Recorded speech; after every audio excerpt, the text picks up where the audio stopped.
Halo, salam cinta damai. Selamat datang di Cinta Alkitab Channel. Dalam video ini kita akan mencermati dan membandingkan pemikiran tentang toleransi di Indonesia dari dua ulama Islam yang cukup terkenal, yaitu Ustadz Agustinus Kainama dan Kiai Haji Buya Syakur Yasin, MA. Ustadz Agustinus Kainama mengingatkan pentingnya toleransi proporsional. Ustadz mualaf ini hampir di setiap ceramah atau tausiahnya, sering kali mengkritisi Alkitab dengan caranya sendiri, tanpa kajian akademik yang benar, dan hanya berguru kepada Google kosong. Bahkan perkataan dan cara penyampaiannya juga, selalu melecehkan umat Kristen. Cuplikan video Ustadz Kainama ini saya temukan dalam laman YouTube, Al-Mumtaz Orchid Channel. Mari kita simak bersama. Bahwa di Republik ini, bukanlah agama yang memberi pengaruh kepada kehidupan sosial. Sekali lagi, dengan segala rasa hormat ini. Bukanlah agama memberi pengaruh kepada kehidupan sosial, daily activities, dari setiap citizennya, dari setiap warganya, untuk hidup saling berdampingan. Ternyata tidak. Di Indonesia tidak.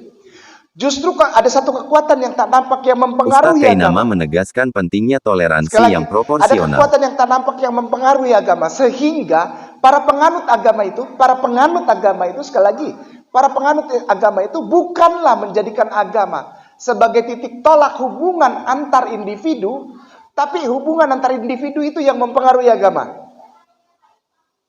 Bisa ngerti ya? Insya Allah. Maunya tuh toleran, Islam itu contoh paling kecil tapi paling nyakitin buat orang di luar sana yang Kristen Katolik ini. Kalau kayak nama ngomong ini, udah paling benci mereka. Contoh paling kecil aja. Saya bilang berkali-kali. Contoh paling kecil aja. Contoh paling kecil dari hal ini. Umat Islam dari kecil diajarin ada 3 agama samawi. Contoh paling kecil aja. Kita dulu juga belajar sekolah dari SD. Ada 3 agama samawi. Ada 3 agama dari langit katanya. Ada 3 agama dari langit. Tuhannya 1. Masuk akal? Mulai bombastis sejak tahun 1997. Mulai pelan, tapi makin lama makin gahar, makin kencang. Apa itu? Udah tenang aja, semua agama sama ya. Mengajarkan kebaikan ya. Tuhannya kan 1, masing-masing agama ya. Tuh pelan, tapi masuk nyelekit. Ketika ada seorang laki-laki datang ke rumah melamar anak perempuan kita untuk jadi istrinya, tidak pernah dijadikan masalah agamanya. Oh tuh kan, Kainama itu anti toleransi. Enggak, bukan.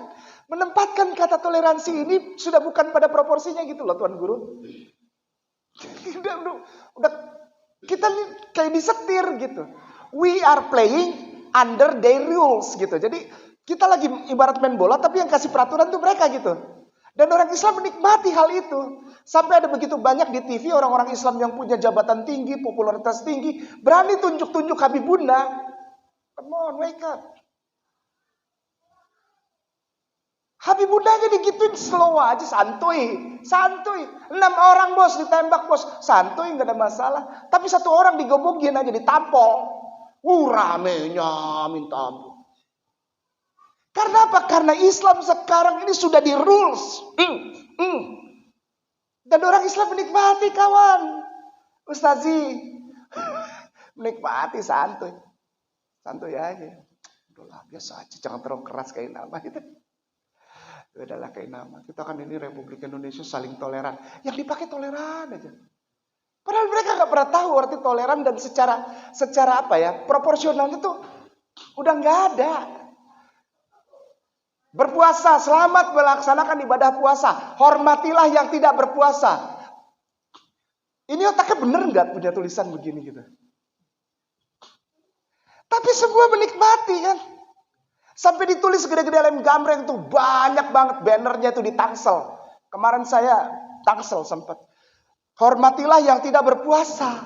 Puasa itu ibadah Ustaz. Puasa itu ibadah. Sama kayak orang nyanyi-nyanyi di gereja sama. Coba colek sedikit orang lagi nyanyi dalam gereja. Cabut aja, lagi main piano, cabut. Ayo. Terus kita pakai baju kayak gini nih, kayak saya nih. Kita masuk gereja pas dia lagi nyanyi. Terus cabut ininya. Lagi main piano, cabut listriknya, nggak ada. Teroris tuh. Iya. Tapi orang Islam lagi puasa, justru menghormati yang tidak puasa. Ini di mana, juragan? Tapi orang Islam lagi puasa, justru menghormati yang tidak puasa. Ini di mana, juragan? Puasa itu ibadah, sama seperti sholat. Kalau sholat pun diganggu bagaimana? Kita lagi sholat, ada orang yang tidak sholat lewat-lewat depan kita. Come on, wake up lah. Ayolah. Nah, hal-hal seperti ini yang dibangun pelan-pelan lewat pemahaman rantai kenabian. Demikianlah pemikiran dan cara penyampaian Ustadz Agustinus Kainama. Teman-teman, selanjutnya mari kita simak cara dan isi paparan Kiai Haji Buya Syakur Yasin, MA. Beliau secara arif mengingatkan umat muslim untuk introspeksi dan reinterpretasi ajaran yang dikutip dari kitab suci. Baginya bukan toleransi, tapi kesetaraanlah yang lebih utama. Cuplikan video ini saya temukan dari laman YouTube Kiai Haji Buya Syakur Yasin, MA. Mari kita nikmati. Kan demikian. Selama ini kan yang didengungkan adalah masalah kerukunan beragama ini berdasarkan toleransi. Saya tidak tertarik dengan toleransi itu. Apa artinya toleransi? Toleransi itu untuk wilayah yang sempit antara suami istri. Suaminya tidurnya mendengkur. Nah, perlu toleransi istri. Ya dipeluk aja dulu sementara. Kalau sudah tidur suaminya silakan Anda pindah ke ranjangnya, kan begitu. Jadi masalah suami istri, tetangga itu toleransi. Tapi dalam kehidupan berbangsa dan bernegara dengan keanekaragaman budaya agama kita, ini bukan toleransi yang kita tuntut, tapi adalah kesetaraan.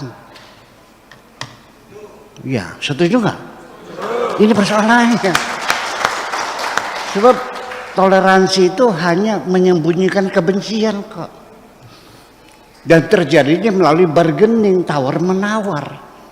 Dan nanti di penghujungnya apa yang terjadi? Pihak minoritas merasa berhutang budi kepada mayoritas. Saya tidak menginginkan ada kelompok masyarakat berhutang budi. Tapi kita menjunjung tinggi kesetaraan berdasarkan undang-undang. Nggak ada beda agama, beda suku, beda warna, nggak ada. Siapapun yang bawa KTP Indonesia, ya berlaku undang-undang untuk Indonesia. Jadi siapapun yang bisa beribadah dengan bebas. Semua orang ya bisa mendirikan tempat ibadahnya. Semua orang bisa kegiatan, bisa berkumpul, sama. Jadi akan lebih indah yang kita usung bukan toleransi, tapi kesetaraan. Jadi tidak ada mayoritas merasa berhutang budi kepada mayoritas. Dan tidak bisa dihindari bahwa mayoritas itu cenderung perilakunya itu sekarepe dewek. Arogansi mayoritas itu selalu terjadi di mana-mana. Di jalan raya saja yang ugal-ugalan sedan apa bus? Kenapa bus? Karena merasa besar. Semua orang merasa besar, itu arogansinya tinggi. Berikan kesetaraan. Jadi termasuk juga undang-undang tentang penistaan agama bagi saya menjadi masalah.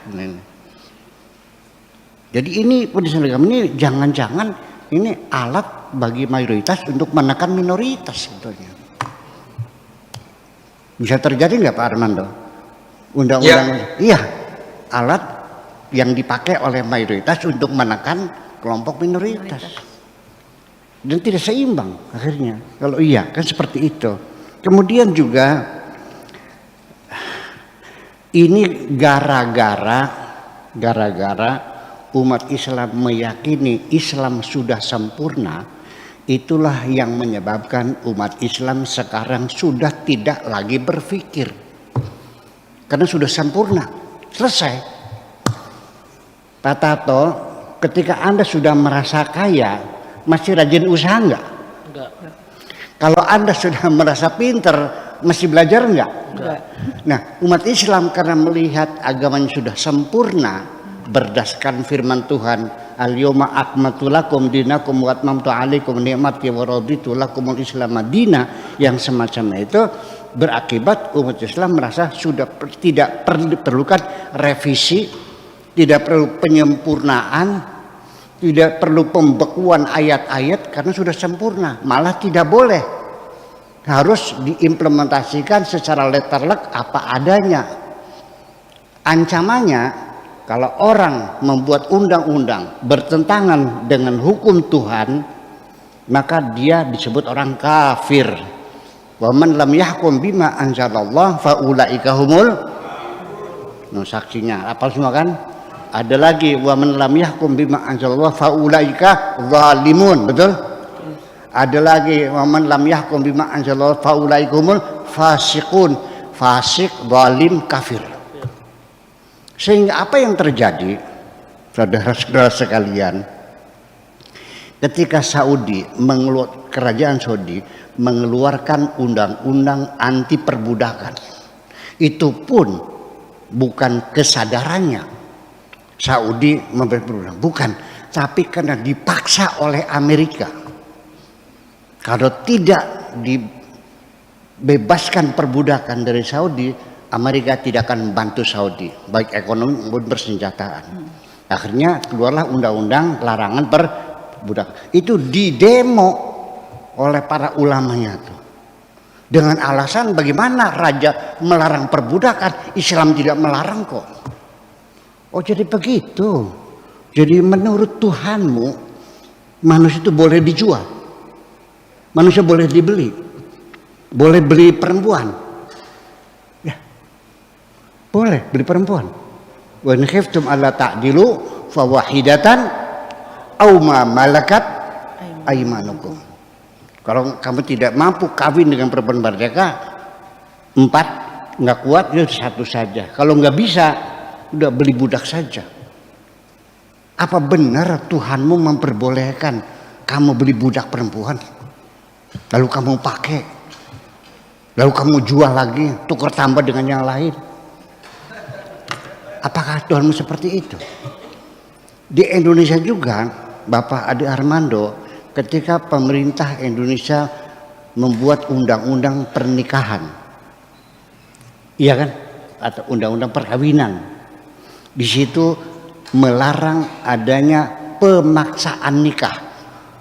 Dalam kitab fikihnya, undang-undang Islamnya, anak perempuan yang masih perawan, ya, walinya adalah bapak kandung, itu punya hak paksa, namanya wali mujbir. Suka tidak suka dikawinkan oleh bapaknya, sah.